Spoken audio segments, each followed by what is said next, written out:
Movie की शुरुआत shank नाम के एक पुलिस ऑफिसर को दिखाने से होती है, जो मार्नी नाम की एक औरत को जेल से घर छोड़ने के लिए जा रहा था। मार्नी पर अपने ही पति की हत्या का आरोप था, लेकिन उसके अच्छे व्यवहार को देखते हुए अदालत ने फैसला सुनाया कि अब वो अपनी बाकी की सजा घर पर रह कर के काटेगी, लेकिन इसके लिए एक शर्त थी कि उसके पैर में एक ट्रैकर बांधा जाएगा और उसकी एक्टिविटी सिर्फ 100 फीट के दायरे तक ही सीमित होगी। अगर गलती से भी उसने उस सीमा को पार किया तो वो ट्रैकर अलार्म बजा देगा और पुलिस फौरन उसके घर पहुंच जाएगी। शेंक के जाते ही मार्नी अपने घर को थोड़ा ठीक करने लगती है। वो ऊपर के कमरे में जाती है और दीवार पर टंगी अपनी और अपने पति की तस्वीर को देखने लगती है। यादें तो बहुत सारी थी, लेकिन अब सब कुछ खत्म हो चुका था। वो अपने पति की तस्वीर और कपड़े उठाती है और फेंक देती है बेसमेंट में। फिर दीवार पर लगे हुए खून के धब्बों को साफ कर देती है। अब ऐसे ही काम करते करते शाम हो चुकी थी। फिर जब वो सोने के लिए अपने बिस्तर पर लेटती है और जैसे ही मोमबत्ती बुझाती है,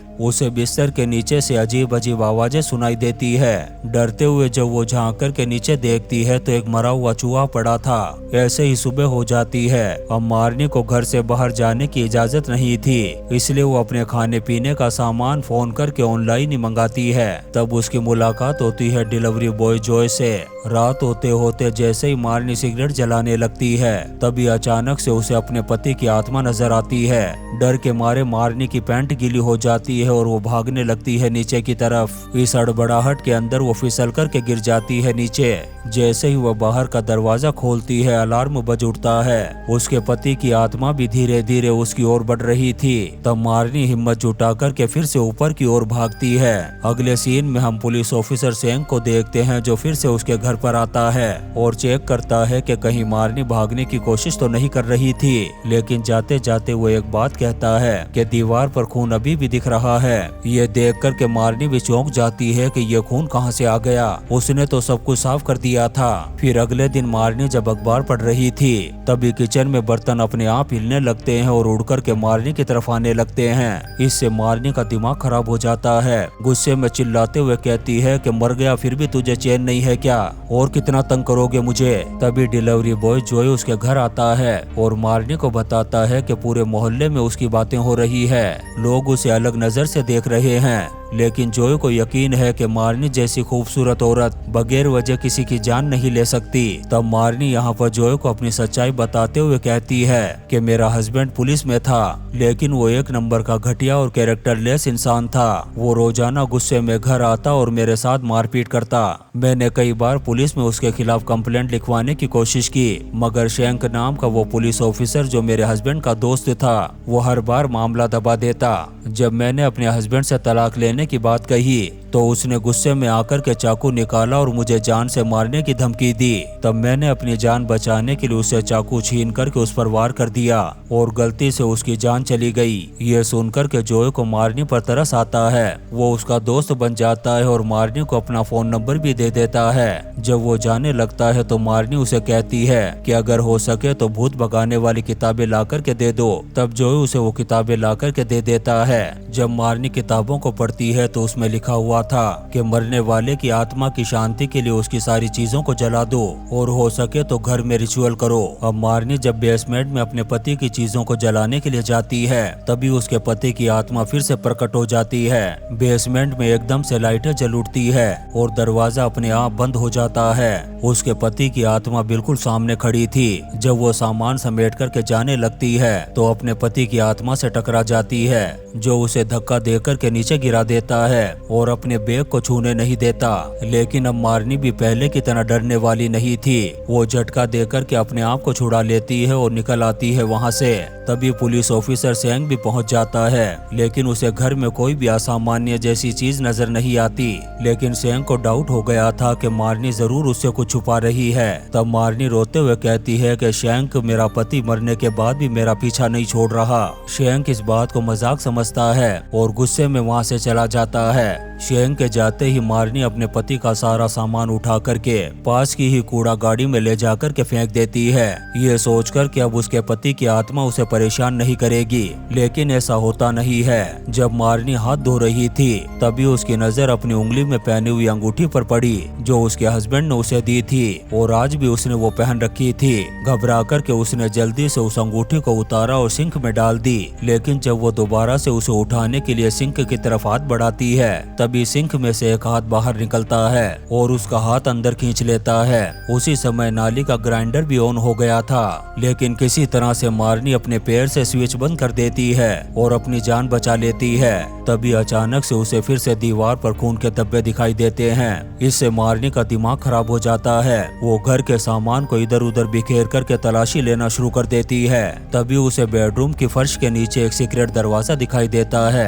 जब वो दरवाजे को खोलती है तो अंदर एक काले कलर का बैग पड़ा था। उस बैग में बहुत सारे नोटों के बंडल पड़े थे, यानी उसके हस्बैंड द्वारा लिया गया रिश्वत का पैसा जिसे उसका पति यहाँ पर छुपा करके रखता था। मारनी फैसला करती है कि यह पैसा अब किसी के काम नहीं आ सकता, इसलिए वो सारा पैसा चर्च में दान कर देती है और फादर से रिक्वेस्ट करती है कि घर में रिचुअल करवा दे। लेकिन फादर साफ साफ मना कर देता है कि यह काम मेरे बस का नहीं है। अब मारनी खुद ही इस काम को करने के लिए तैयार हो जाती है। वो तंत्र की किताब में लिखे हुए उपाय पढ़कर धूप जलाकर घर के हर कोने में धूप फैलाने लगी। जब वो दूसरी मंजिल पर पहुंचती है तो उसे अजीब सा एहसास होता है। उसे ऐसा लगता है कि मानो जैसे कोई परछाई उसके पीछे हो। मारनी अब बुरी तरह से डर चुकी थी। वो घर छोड़ने का फैसला करती है। जब वो दरवाजे की तरफ बढ़ती है तो सारे खिड़की दरवाजे अपने आप बंद हो जाते हैं और कुंडी लग जाती है। मारनी का पति उसे मारना नहीं चाहता था, बस डरा डरा करके उसकी पैंट गीली करना चाहता था बार बार। डर के मारे मारनी अब अकेले नहीं रहना चाहती थी। वो फौरन कॉल करती है जॉय को, वही डिलीवरी बॉय जो अब उसका दोस्त बन चुका था। मारनी उसे कहती है कि अगर आज रात तुम मेरे साथ रह सको तो मुझे बहुत सुकून मिलेगा। जॉय भी फौरन पहुंच जाता है। दोनों मिलते हैं, गले लगते हैं और एक दूसरे का सहारा बनते हैं। मारनी को जॉय के गले लगने से कुछ गर्माहट सी महसूस होती है और दोनों एक दूसरे की बाहों में सो जाते हैं। अगली सुबह मारनी जब खिड़की से बाहर देखती है तो उसके पति की आत्मा बहुत ज्यादा गुस्से में थी। वो अब एक पागल आत्मा बन चुकी थी। वो जॉय पर हमला कर देता है और उसे उठा उठा करके मौत के घाट उतार देता है। इसी दौरान हम शेंग को देखते हैं जो बाहर मारनी पर नजर रख रहा था। जब वो घर से आ रही चीखों की आवाज को सुनता है तो घर के अंदर दौड़ पड़ा। मारनी उसे रोकने की कोशिश करती है कि बस 2 मिनट रुकिए, मैं कपड़े पहन रही हूँ। इस दौरान वो जॉय की लाश को जल्दी से ऊपर की ओर ले जाती है और बेडरूम में फर्श के नीचे बने एक सीक्रेट बेसमेंट के नीचे ठूंस देती है। लेकिन शेंक इंतजार नहीं करता और अपने साथियों के साथ दरवाजा तोड़कर के अंदर घुस आता है। वो जल्दी से ऊपर जाता है तलाशी लेने के लिए, लेकिन उसे कुछ भी नहीं मिलता।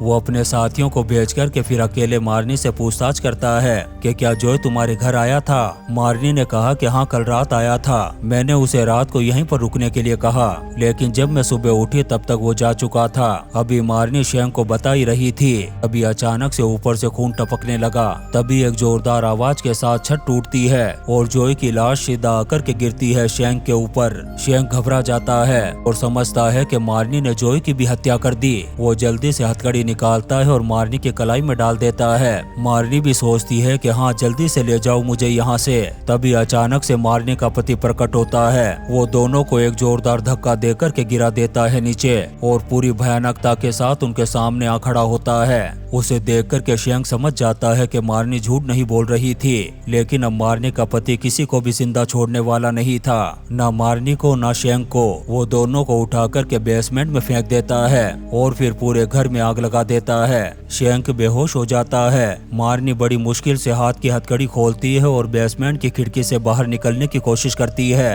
तभी शेंग होश में आ जाता है। मारनी दोबारा से अंदर जाती है और उसे खींच करके बाहर निकालती है, लेकिन जैसे ही खुद बाहर निकलने लगती है तभी उसका पति उसके सामने आ जाता है। लेकिन अब मारनी में बिल्कुल भी डर नहीं बचा था। वो पास पड़े एक बेसबॉल के बैट को उठाती है और पूरी ताकत से वार कर देती है अपने पति की आत्मा पर, लेकिन उस आत्मा पर इसका कोई असर नहीं होता। उल्टा वो उसी बैट से मारनी के गले को दबाने लगता है। मारनी का दम घुटने लगता है। तभी वो बेहोश होने का नाटक करती है, फिर अपनी उंगली में पहनी हुई शादी की अंगूठी निकाल करके उसके मुंह पर फेंकती है, अपने और उसके रिश्ते को हमेशा के लिए खत्म करते हुए। जैसे ही वो अंगूठी उसके पति के हाथ पर जाकर के गिरती है, वो एकदम से शांत हो जाता है और उसकी बॉडी भी वैसे हो जाती है जैसे जिंदा इंसान की हो। वो धीरे से मारनी का नाम लेता है और फिर धुआं बनकर के गायब हो जाता है। मारनी फौरन अपनी बिल्ली को उठाती है और भागती है घर से बाहर। उसके बाहर निकलते ही घर में एक जबरदस्त विस्फोट होता है और पूरा घर जल करके राख हो जाता है। शेंग जो अब पूरी तरह से होश में आ गया था, वो ये सब कुछ देखता है और अब मारनी को रोकने की बजाय आजाद कर देता है।